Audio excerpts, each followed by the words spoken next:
Welcome back again, everyone, to the third segment of January 2019. Archbishop, wasn't Mother special? Yeah, and you know, when you look at the example of Mother Paul, you think of the Little Sisters of the Poor and how quietly they have just served within our community and within our church, and just so beautifully. Well, and her enthusiasm. When she said that she first entered the convent in '62, I thought, oh my goodness gracious, what a wonderful, energetic woman. No, she really is. She really is just a wonderful person. A blessing. 150 years. So we hope that 150 years will be blessed. A blessed thing for all of us, huh? Yeah. Now, that's a great lead into our topic for the third segment, is the topic of stewardship. Yeah. This time of year, lots of our parishes do what is often referred to as stewardship renewal, where they ask parishioners to think about how they, in the coming year, would share their time, talent, and treasure, as is often seen. So it helps the parish budget, it helps recruit new volunteers for various ministries.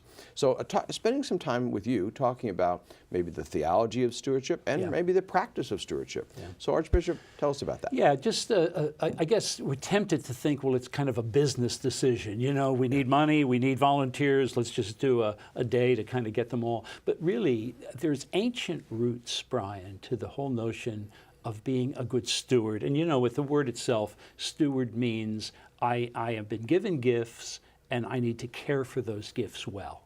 So this goes way back into the Old Testament. You might say that there's kind of four movements. There's receiving the gift, in other words, receiving gifts from God, so being aware that God has given you gifts, and like we say, what we do in stewardship is the next step after believing what we believe. So it's based on our faith.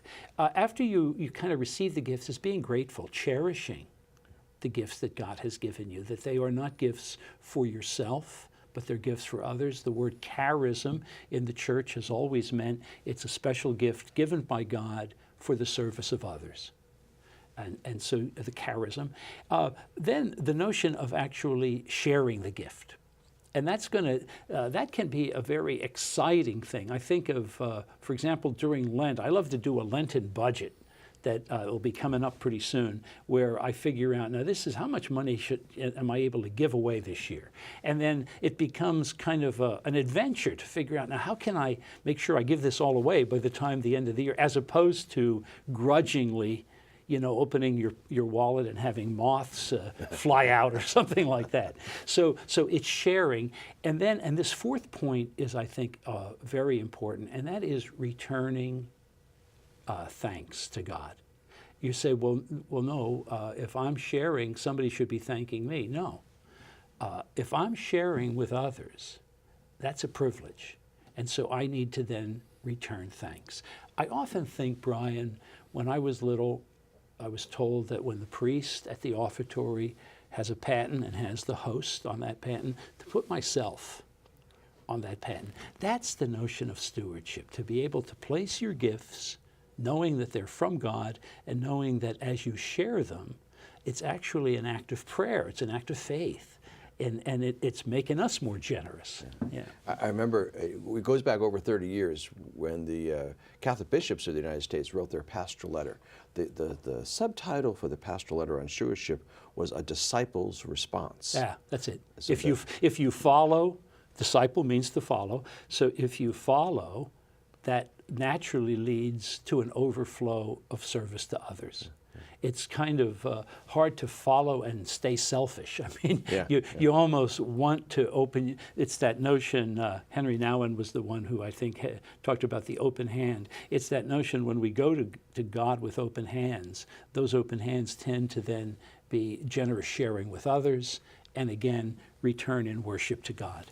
I've heard others refer to it, trying to summarize it, as was really a way of life. It's not a program. No. It's how you live. It's how you live in response to the absolutely. gifts. And stewardship is not just what happens within the four walls of a parish. I mean, it is true. It's our financial giving. It's our involvement with sharing our talents, our time. As you said, time, treasure, and talent.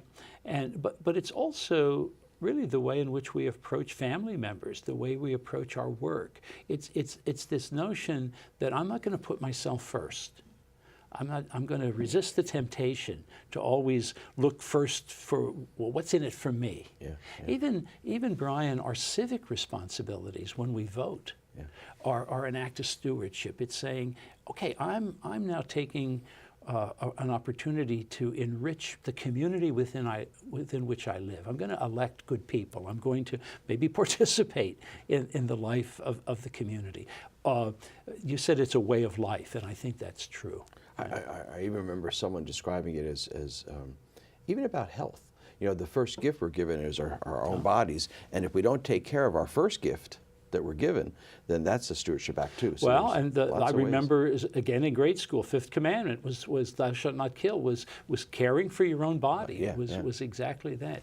You know, there's also, from the viewpoint of a bishop, the notion that stewardship means that I need to give an accounting, first of all, to God, but to others. You've been very good within the Archdiocese in making sure we give accountings back to the people of God on how what they give and place in our hands are being used well. So stewardship is relational in that sense, that I also, or the pastor or whoever, the school principal, the teacher, whoever is in that role of responsibility needs to make sure that we are treating that gift, whether it's money or time or talent, volunteering, as very precious, and therefore are being accountable for its use, and also are making sure that we don't lose the spiritual motivation.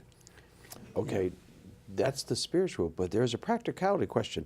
Parishes need money. They do. Is this just fundraising, fancy fundraising? Yeah, no, it's not. I mean, it's I guess, I shouldn't say you kill two birds with one stone. That's the wrong way to say it. But it is true. It is true that it's not just a clever way. Because if it were, we wouldn't be attending to the soul, to the spirit that happens. So, conversion. It's conversion. It's an act of conversion. So when I give to another, it changes me, not just the person I'm helping. And if it were just fundraising, we'd say, well, we don't really care what happens to you. We just want your money. No.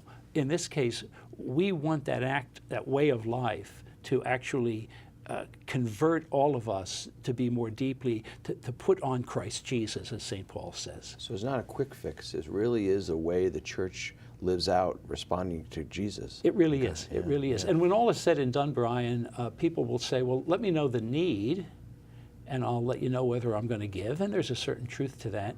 But even deeper is, what about your own need to give to others? To not become a selfish old person who never shares with anyone.